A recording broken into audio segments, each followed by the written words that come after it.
YouTube, Uncle Lucky here, and welcome back to another episode of Comic Book Cuisinart. Today we're going to have a review on Justice League. If you haven't been keeping up with the Justice League here recently, you should probably jump back in if you are a fan or if you just kind of fell off a little bit. I did at one point. I kind of backed up, but now I'm back in full swing with this amazing story arc. Now, I'm going to give some spoilers in this one, so if you haven't been reading Justice League lately and you've been wanting to, probably best to skip this one. Just, trust me.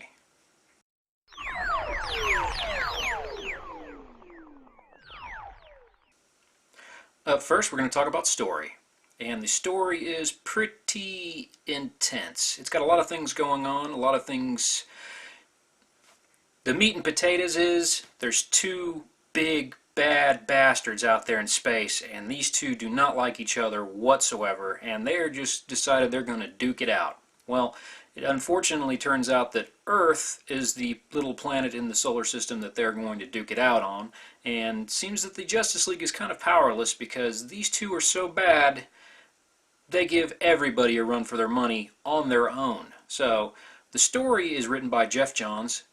It's amazing. He's just good at what he does. He keeps it going.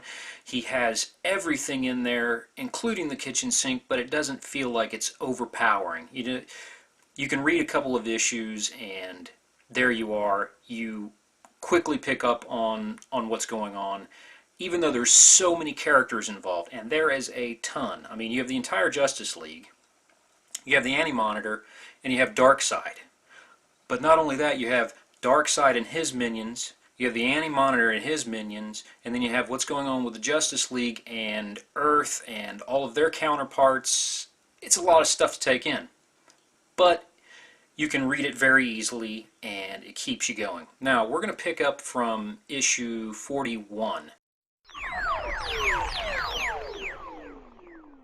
This is where the Darksied War completely starts in this series.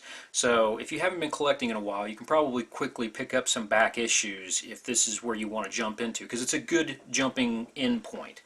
Like I said, there's a lot of stuff going on, but with everything, it pulls you in, and it's just a non-stop roller coaster ride all the way.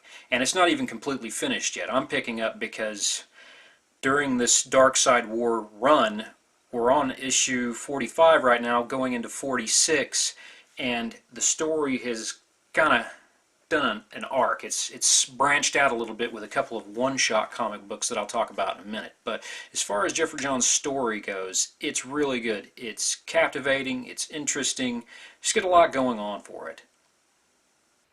So I'm not going completely spoiler on this one, I'll tell you the truth. Two Titans are duking it out on Earth. This would be Darksied, and this would be the Anti-Monitor. One of these cats pulls out the big bad something something and completely and utterly kills the other one. When this happens, there's a ripple basically through time and space. There's a lot of things that happen at that instance. One of the things that happens at that point in time is a lot of our superheroes from the JLA end up getting god powers. Now, this is where from issue 45 we get kind of a spike, an arc outward of a bunch of one-shot comics. Only one-shots. But with all of the characters and everything that happens at that instant, you have a whole bunch of one-shots. For example, Shazam, all of his powers completely change. Some of the gods that were inhabiting his body get blown out and new ones are replaced. They explain in the story what happened. Another one is Batman becomes a god. And in that one-shot story arc, he is back in Gotham and he is wreaking havoc on all the bad guys, but the problem is due process in our time and space means that you have to catch somebody doing something bad, and Batman is catching them doing something bad before they can even figure it out in their own heads that they're doing it. So he's kind of given Commissioner Gordon some problems over that. But he's got god powers and he can do what he wants. Then you have another one-shot from the Green Lantern. He has his own story that goes into trying to save the Corps with his god powers. Even Mr. Lex Luthor himself gets in on the action. In his one-shot, he has become a new god of a planet. I'm not going to spoil that, but it's pretty crazy. He's not the guy you want in charge as a god, that's for sure. And then we have Superman, and he has god powers now, more so than he had before, and he's coming to terms with certain scenarios. And you have the Flash, who also now has god powers. He himself is death, and that's an interesting thing for a guy who doesn't want to see anybody die ever. So the cover art to all of the one-shots, absolutely beautiful. They're keeping with the theme, the kind of the 70s sci-fi, little bit of Art Deco thrown in there, kind of a hodgepodge mix. Beautiful though. It's really good. So guys, in recap here, if you haven't been collecting JLA for a while, Justice League has picked up so well. The story is so good. Pick it up from issue 40. That'll have a little bit of lead in to certain things that are going on. But 41 all the way up to, we're waiting for issue 46 when it brings all the gods back together and we see where it goes from there.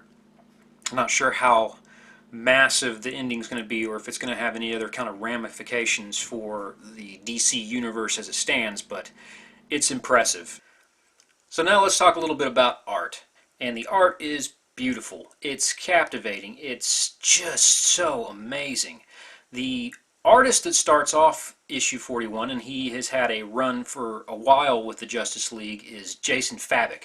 Now, as you can see here, he starts off issue 41, and it's just tremendous. It's amazing from beginning to end. His art just explodes on the page. It's so well done.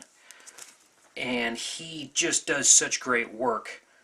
Now here's the weird part though, and I'm trying to understand what happened, because Fabok is doing such an amazing job, and this Darksied War is raging on, but then in issue 45 they change artists.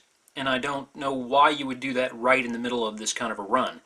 Fabok's art has just pushed this thing beyond the level of amazing, but then they change the artist. And that's not a bad thing. It really isn't. Seems kind of odd to me in the height of this run right now, and as good as the story is and as good as the art is, that they would opt to change artists. Kind of threw me off. That's not to say that the art is bad by any means. The new artist that they've brought in is good, very good. It's, again, they've gone for this weird style that I absolutely love. I'm a real big fan of like Art Deco and a lot of the sci-fi art from the 70s, and they kind of meld a little bit of that in there. You can see it with the covers of some of these issues. I'll show you. It's just, when you go from issue 41, which is Fabok's run, and then when you get finally to issue 45, you can see a completely different tone. You know, it looks good. It really is. I have no problems with this new artist. It's just an oddity to me that they would change out artists right in the middle of this epic story run. So now we'll talk about Francis Mandipole, since there's an artist that stepped in for another artist for whatever reason. But Francis Mandipole's art is good. It's very good. It's beautiful. He's got a lot to offer. Again, it kind of messes with the tone a little bit. Not too bad. I'm not downing it by any means. It just kind of, when you get so used to Fabok's amazing work, and then all of a sudden in issue 45 they change up artists, it takes you kind of a second and a step back to go, oh, okay, I'm fine with this art. I am completely fine with this art. It looks great. It's just, again, odd that Fabok was taken out in issue 45. Don't know why they did that. I guess I'll have to do a little research.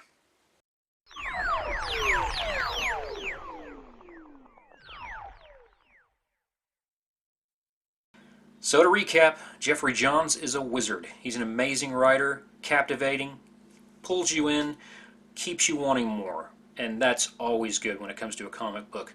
Equally, the artists that they have here are phenomenal. They keep this going. The colors are so amazing. It just pops, and I keep wanting more and more and more.